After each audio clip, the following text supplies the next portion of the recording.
मागील 6 दिवसांपासून मराठा समाजाला सरकारने दिलेलं कुणबी प्रमाणपत्र रद्द करा या मागणीसाठी कवाना येथील दत्तात्रय अनंतवार हे उपोषण करत आहेत। सरकार त्यांच्या उपोषणाची दखल घेत नसल्यामुळे आज सकल ओबीसी समाजाच्या वतीने नागपूर तुळजापूर राष्ट्रीय महामार्गावर रास्ता रोको आंदोलन करण्यात आलंय। या आंदोलनामध्ये मोठ्या संख्येने ओबीसी समाज रस्त्यावर उतरलेला होता। सरकारने लवकरात लवकर या आंदोलनाची दखल घ्यावी आणि ओबीसींच्या मागण्या मान्य कराव्यात अशी मागणी येथील आंदोलनकर्त्यांनी केली आहे।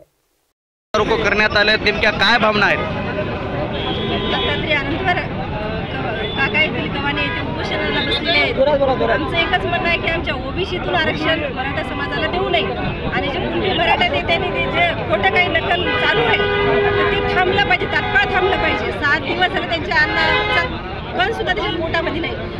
आमचा संयम तोडण्याचा विचार करू नये। आम्ही ओबीसी बांधव एवढे संयमी आहोत, आम्हाला रस्त्यावर उतरायची त्याने आज आम्हाला इथं येण्याची गरज आली। आम्हाला कुठलंही त्यांना आरक्षण भेटावा नाही भेटावं, आम्हाला कुठली काही आमची काही अपेक्षा नाही, त्यांना भेटावं, आता आमच्यातून देऊ नये। आणि आमच्या प्रत्येक बांधवाला जर आमच्या केसाला धक्का लागला तर आम्ही आमच्या महिला कमजोर नाही समजू नये आम्हाला।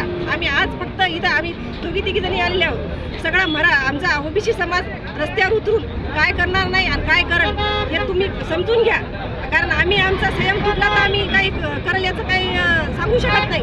आणि आमच्या ओबीसी समाजाला कुठलाही धक्का नाही लागला पाहिजे, आमच्या ओबीसी आरक्षणाला धक्का नाही लागला पाहिजे आणि तात्काळ शासनाने नोंद घ्यावी, तात्काळ शासनाने नोंद घ्यावी की आमच्या अनंतवार काकाची ते येऊन आमच्या काय समस्या आहेत आमची एवढं मागणी समजून घ्यावी एवढी आम्ही विनंती करतो। एकच पर्व